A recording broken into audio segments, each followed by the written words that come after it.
This is my wampum inspired bead bracelet tutorial, and what you need is a piece of cardboard. This is 12 inches long and 3.5 inches wide, and then I cut slits in it that are 1/2 inch deep and they're 7/16 apart, so about half an inch apart.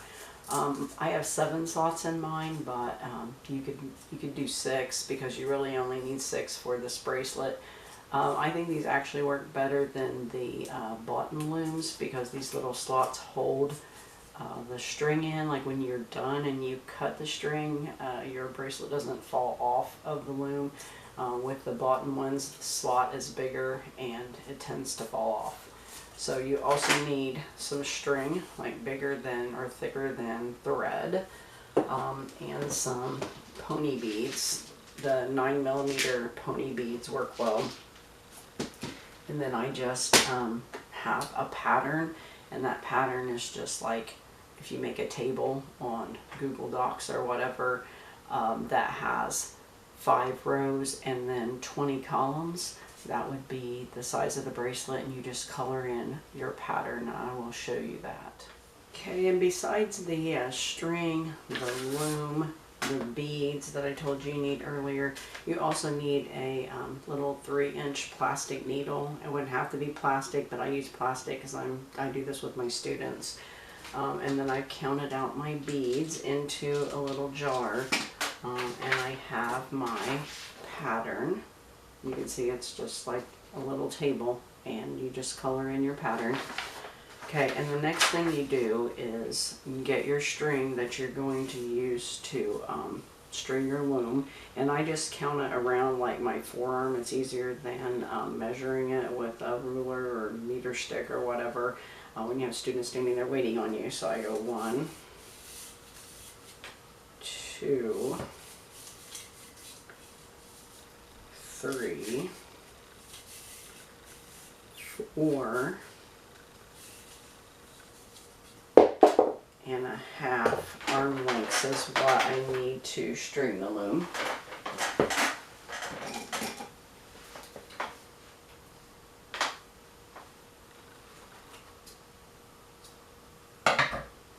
And then you need to like unwind this carefully off of your arm, or it will get in a terrible, terrible knot.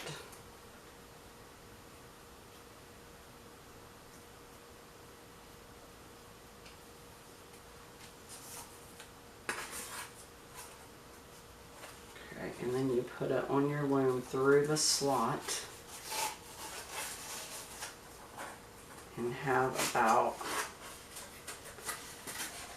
enough string where it goes about halfway across the back, and then just go to the next slot straight across from the other one and just keep going around like that. So straight across into the next slit until you have 6 strings on the front.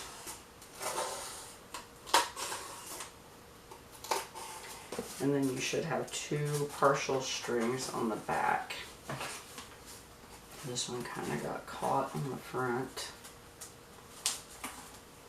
I'm going to pull it around.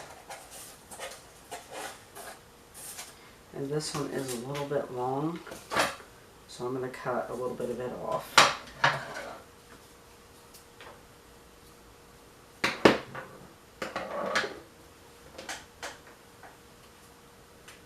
And then I just tape those down with masking tape. Tape the ends down, and then I have students write their name on one of the pieces of tape so we know whose name is whose.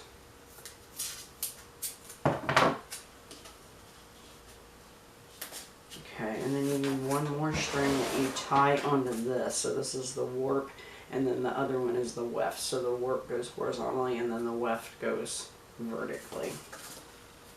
And for that you need 1, 2.5 arm lengths. And of course everybody's arms are a little bit different, and I could tell you measurements, but this just makes it a lot easier, and it doesn't have to be exact. You just need to make sure you have enough to finish your bracelet.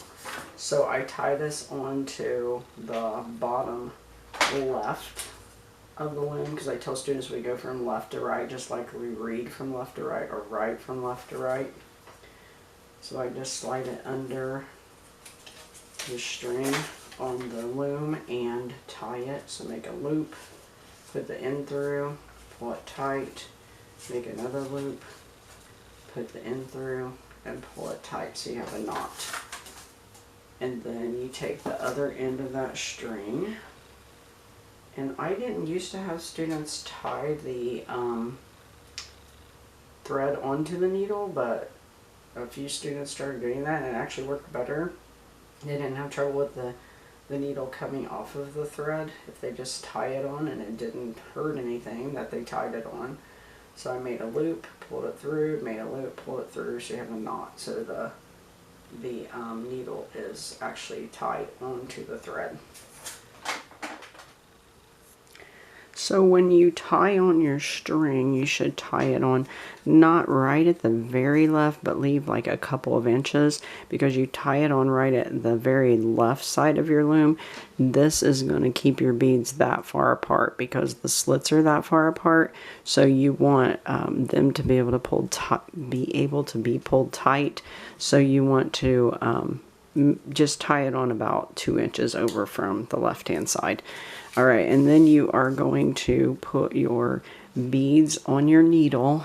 You want to go from bottom to top. Really, with my pattern, it doesn't matter because it's the same from the bottom to the top as it is from the top to the bottom. But some patterns, it does matter. And the reason you want to put the bottom one on first is because it falls to the bottom of your needle. So mine are from the bottom to the top. They're orange, purple, orange, purple, orange, and then you push them off of the needle onto the string, and you can just let them fall. The eye of this needle is a little big for the beads, so it's kind of hard to push them off, but you can do it. You just got to force them, and then just keep pulling your string until your beads get up to your loom.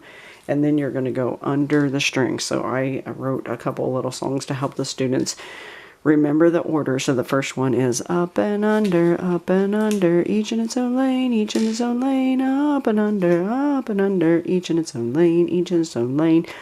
So you want to make sure that your needle is under every string, all 6 of them.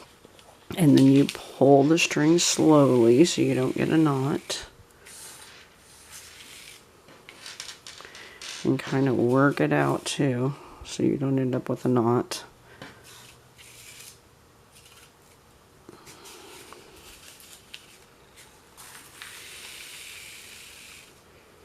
And just keep pulling to get all your string through there. It's a lot of string, but you need this much to finish your bracelet. So it makes it a lot easier if you don't have to tie on more string. So once you get your beads, all your string pulled through until your beads are touching the string, you'll have to pull up on these strings and pull your beads through. And then each in its own lane means that each little bead is in its own lane. Just like swimmers in a race or runners in a race. They got to each be in their own lane, which means that each bead is between 2 strings. Okay, and then the second song is, and I hold this down with my non-dominant hand. I hold the string down, and then I go down and over the string and through the beads to make our own bracelet we go. And then you check and make sure that your needle is over every single one of the strings, including the last one. And then you can hold on to your last bead and push and pull your needle through. Again, pulling really slowly so that you don't get a knot, and kind of work it out like I just did. And then you also need to pull it tight. And on that first row, when you let go, it's going to loosen up again, but after you do 2 or 3 rows, it will hold it tight. Okay, and then you go to your next row. So I tell students always, like, mark each row off as you do them so you remember where you are. So I just did that row. And then I go to my next row, which at the bottom is purple, and then orange, and then purple, and then orange, and then purple. And I also tell them to check your pattern by holding your needle up by your pattern and make sure it's the same. So purple, orange, purple. And then you can push it off of your needle. Just let it fall. And pull it up to your loom. And then you're going to go up and under, each in its own lane, each in its own lane, up and under, each in its own lane, each in its own lane, and pull it slowly until your beads touch the strings, and then you'll have to pull the strings up to let your beads under them. And then you'll have to get one bead in each lane, each in its own lane. Sometimes that takes a little bit of work. And then you want to push it up against the other one. And then you're going to do the next step, which is down and over the strings and through the beads to make a bracelet we go. And make sure that your needle is above every single string. Then you hold on to the last bead, push, and pull it through slowly so that you don't get a knot. And then you just keep repeating that process until you have all of your beads woven on your bracelet. Push them together, pull tight, and then do your next row. Don't forget to mark out that row before you go into the next one. So wampum is beads that were made by Native people. I had a 4th grade teacher ask me to do this with the 4th grade classes because they study our state history, which includes the Native people, and they made beads out of shells, whelk shells and quahog shells, and those shells were white and purple, and they would take those beads and weave them into belts, which actually were not belts that you would wear, but they were just storytelling devices, basically. The chief would have a wampum belt, and it would tell a story. And the white represented peace, from what I understand, and the purple represented conflict. So we make these wampum-inspired bracelets. I let them use whatever colors they want. They don't just have to use purple and white.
You have your 20 columns of beads. Make sure you went back down and over the strings and through the beads on that last column. Then you can cut your needle off, and you're going to cut your threads in the back. So if it's closer to one side than the other, then you want to cut on the back. You want to cut so closer to the side that is longer. Like this side is a little bit longer, so instead of cutting right in the middle, I'm going to cut towards that side just a little bit. And to help me, I'm going to go ahead and take this tape off, and then instead of going right in the middle, I'm going to go over this way just a little and cut my threads. And I can take this last piece of tape off and then turn it over, and you're just going to tie these 2 by 2. Now there will be one area where you have to tie 3 because this was a string that the needle was tied onto, so you also need to tie it in. So I would take these 2 off and just hold this one and the one that had the needle on it together, and then make a big loop.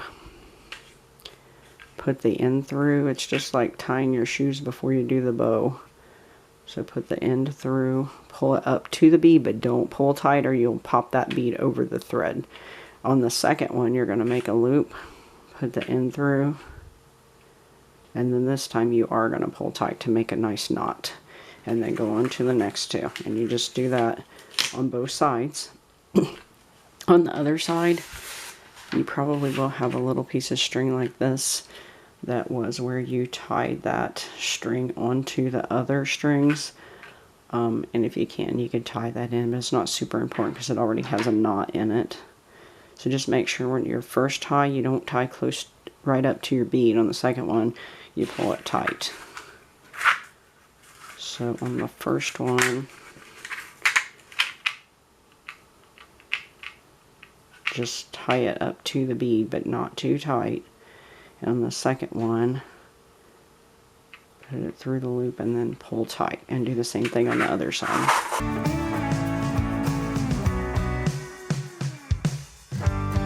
Okay, and then you could have someone tie it on you. For a bracelet, you might have to trim these a little bit after it's tied. Some students found that it was a little bit big on them, so they may want to do 15 columns instead of 20 or something like that, or they could just tie it onto their backpack or tie it and hang it on their wall or something like that. But have fun. A couple of tips for when you or your students are making wampum inspired bead bracelets. If they run out of string, you can tie a piece of string on, just tie a nice tight knot and trim off any of the, well, most of the excess string. You want to leave a little bit on there so the knot doesn't come loose. Also, if they get a knot in it, usually you can untangle it. You saw I got a knot in mine as I was working. I was able to get it out. Sometimes a safety pin helps just to like get in the tighter knots and kind of pull them apart. Just don't pull tight, because if you pull tight on them, then you may never get them loose. If it's just a really simple knot, you can just pull it tight and it's not going to hurt anything, because it'll be way smaller than the beads anyway if you're using just string rather than yarn. You could also cut the string if you need to. Like if it gets a knot in it, you cannot get the knot out, and it's a bigger knot that isn't small enough to go inside the bead. You can cut it out and then tie the 2 ends of the string together in a really tight knot. So have fun making your beaded bracelet.